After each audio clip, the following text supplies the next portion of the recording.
J'aimerais maintenant demander à Nathalie Paré. Presque tout le monde connaît Nathalie ici dans la salle, comme directrice générale du CAMAC depuis maintenant 4 ans, je pense, depuis 2014. Et je ne ferai pas le pedigree de Nathalie, vous la connaissez bien, mais elle va venir nous exposer sa vision de l'industrie 4.0 et aussi des données récentes que le CAMAC a colligées pour voir où en était l'industrie ici au Québec, l'industrie aérospatiale. Nathalie, s'il vous plaît.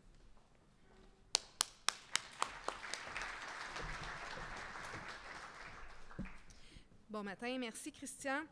Je vais vous présenter très rapidement le CAMAC. Je sais que vous le connaissez, mais je pense qu'il y a des trucs des fois que vous ne connaissez pas. Donc, l'aéro à l'ère du 4.0.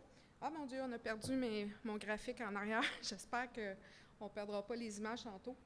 Il y avait tout le logo du CAMAC. Anyway, tout ça pour dire que le CAMAC a vu le jour grâce à l'initiative de l'Association des travailleurs. Ça, c'est important de le mentionner. Souvent, les gens ne le savent pas. Donc, c'est en 1978, en fait, que les syndicats ont rencontré le ministre de l'Immigration et de l'Emploi à Ottawa pour lui faire part de ses préoccupations face au recrutement de main-d'œuvre. Puis c'est comme ça qu'en août 83, le CAMAC, Centre d'adaptation de la main-d'œuvre en aérospatiale, de son vrai acronyme, a vu le jour. Et par la suite, Emploi Québec a trouvé l'initiative tellement intéressante qu'il a créé tous les autres comités sectoriels à partir du CAMAC, où on est devenu après ça un comité sectoriel en bonne et due forme. Le CAMAC a comme mission de promouvoir l'excellence de la main-d'œuvre du secteur de l'aéro et du transport aérien, puis d'en soutenir le développement pour répondre davantage aux besoins des entreprises et des travailleurs. Donc, c'est ce qu'on cherche à travailler depuis 35 ans maintenant. On s'est donné aussi comme vision d'être la référence en développement de la main-d'œuvre et des compétences dans le but d'accroître la part relative du Québec dans le secteur de l'aéro et du transport aérien.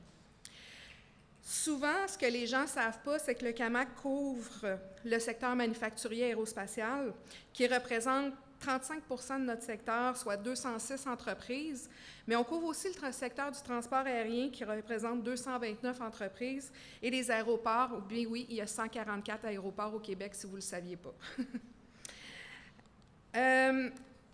Tout ce beau monde-là, ça représente 59 142 employés à travers la province. Vous pouvez voir que le secteur manufacturier représente 35 de notre secteur en termes d'entreprise, mais il représente quand même 71 de notre main-d'œuvre, soit 41 963, près de 42 000 employés.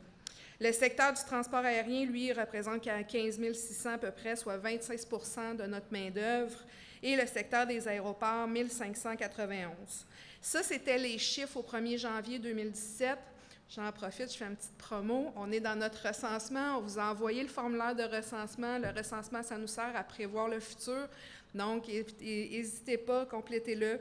Pour nous, c'est très utile. Au 1er janvier 2018, on prévoit être 60 720 employés. Donc, c'était les chiffres de l'année passée. Rapidement, au niveau manufacturier, ça se décline. 12 000 à peu près ingénieurs. On les appelle personnels scientifiques parce qu'ils n'ont pas tous besoin d'être membres de l'ordre. C'est ça, la seule raison pour laquelle on les appelle personnels scientifiques. Personnel technique, 6 000, 17 000, presque 18 000 personnels de métier, personnel administratif, donc 42 915. Mais vous pouvez voir que entre 2015-2016 et 2017, la croissance reprend. Donc, on est de retour sur une croissance, là, ce qui n'a pas été le cas dans les dernières années.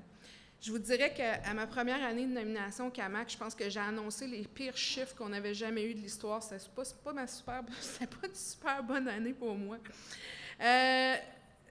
Tout ça pour dire que il y a 939 nouveaux postes qui ont été créés en 2016, mais on calcule tout le temps un taux de roulement, les gens qui prennent leur retraite, les gens qui ont des promotions. Donc, nous, on a mis un scénario normatif d'à peu près 5 %. On est quand même assez conservateur, ce qui fait que, bon an, mal an, on a entre 2 500 et 5 000 emplois qui se créent ou qui changent là, en aérospatial.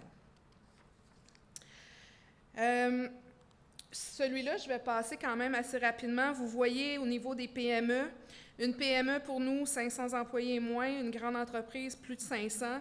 Donc, les grandes entreprises représentent 3 % de la main-d'œuvre. Une croissance prévue de 3 % je m'excuse. Puis, une croissance dans les PME de 8,1 % quand même là, dans les prochaines années, dans l'année qui vient.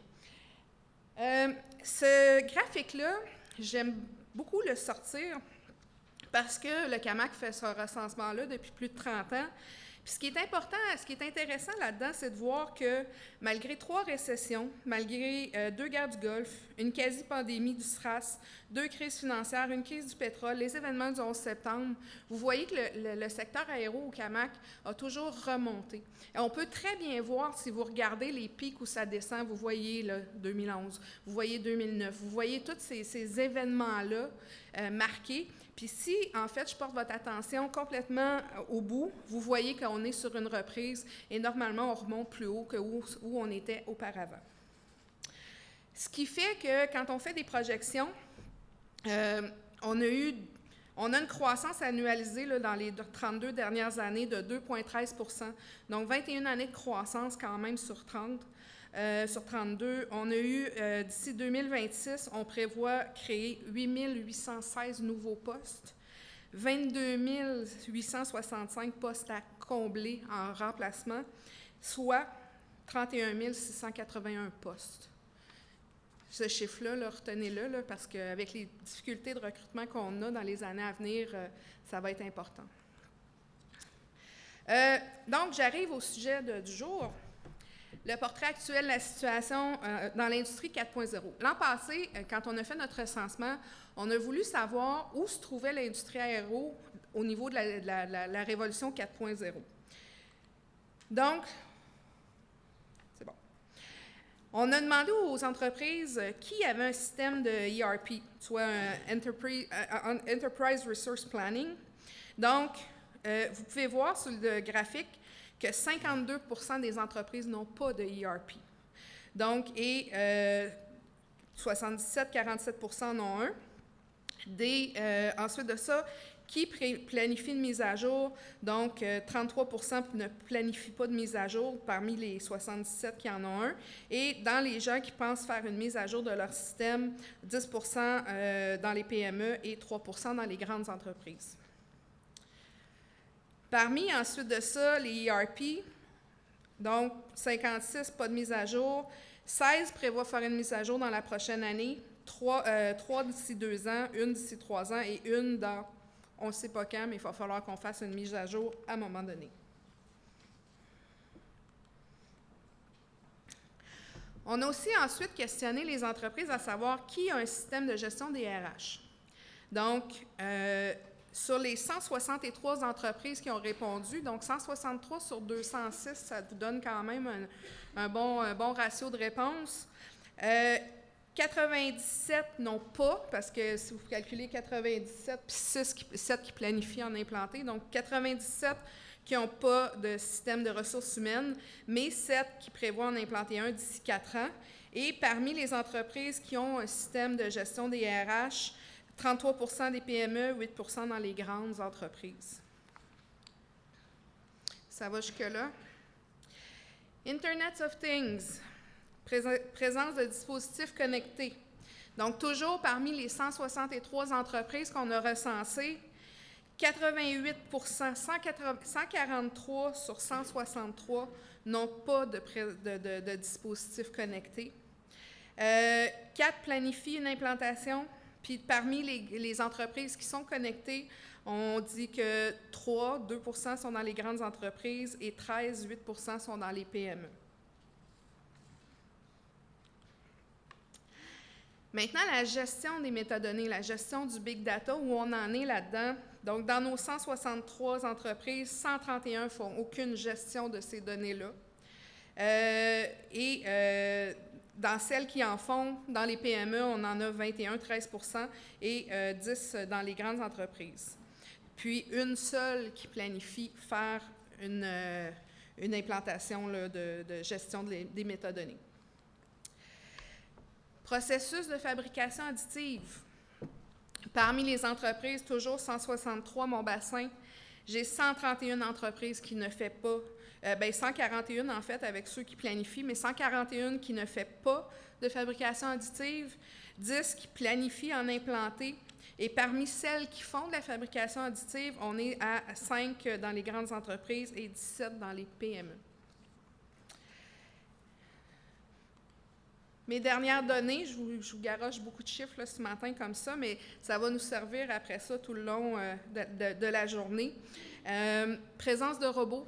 Donc, toujours sur mes 163 entreprises, j'ai 120 entreprises qui me disent qu'ils n'ont pas de robots.